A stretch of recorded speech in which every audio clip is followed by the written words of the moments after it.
Good day, I'm Lorraine Mendez and this is your JIS News for Tuesday, January 22. Cabinet, led by Prime Minister Andrew Holness, is in the process of planning the national budget for the 2019-2020 fiscal year, which begins April 1.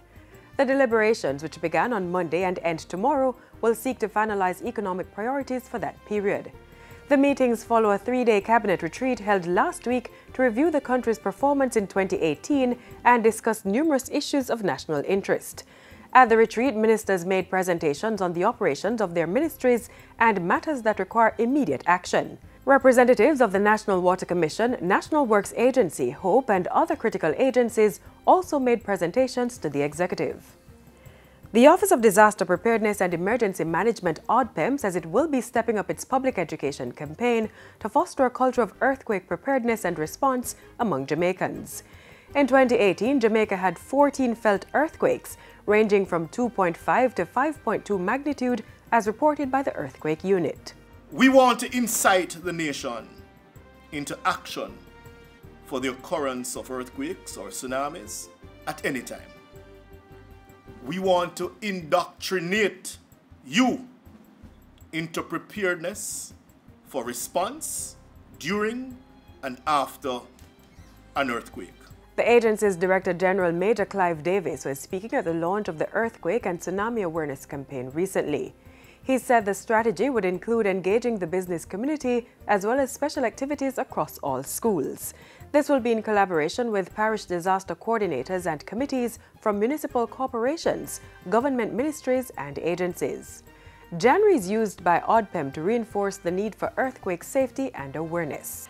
The Global Tourism Resilience and Crisis Management Center will be officially opened on January 30 at the Montego Bay Convention Center. The announcement comes from Tourism Minister Edmund Bartlett, who was speaking at a recent JIS think tank. The center, which is based at the University of the West Indies, Mona, is charged with assessing, forecasting, mitigating and managing risks related to tourism sustainability.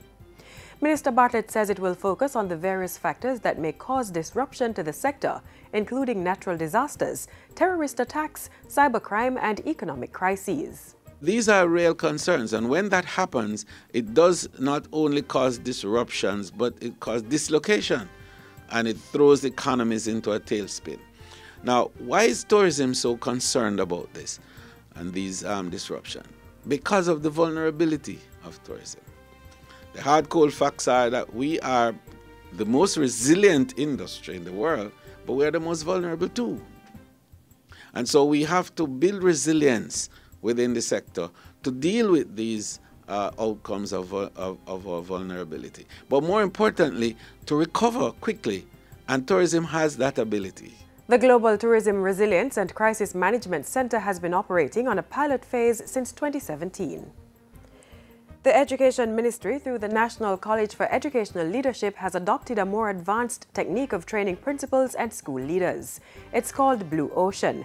Principal Director of the college, Dr. Tanisha Ingleton, says the Blue Ocean perspective eliminates competition by focusing on uncontested market spaces, which makes competition irrelevant. We have moved away from having traditional training programs to customized capacity building. So we're into co-creating, where our principals tell us exactly what it is that they need to develop, and we sit with them and craft the program of their need. That is Blue Ocean. Dr. Ingleton was speaking at a recent JIS think tank session.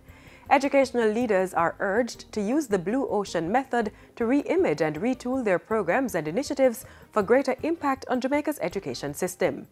Dr. Ingleton says the college is targeting the entire educational leadership landscape, including the school system from primary to tertiary level, the ministry and all its agencies, and other stakeholders such as parents, board chair, and anyone with a vested interest in education. And finally, Cabinet has approved official funerals for two former government ministers. Their former Minister of National Security and Trade Unionist Dwight Nelson and former Minister of Tourism Donald Frank Mackenzie Pringle. Ambassador Pringle died at the age of 88 on December 10. His official funeral will be held on January 26 at the Half Moon Hotel Conference Center in Rose Hall, Montego Bay at 2 p.m. Meanwhile, the official funeral for Dwight Nelson will be held on January 31 at the Holy Trinity Cathedral in Kingston at 10 a.m. Interment will follow at the Dovecote Memorial Park. Mr. Nelson died at the age of 72 on December 24 after a period of illness.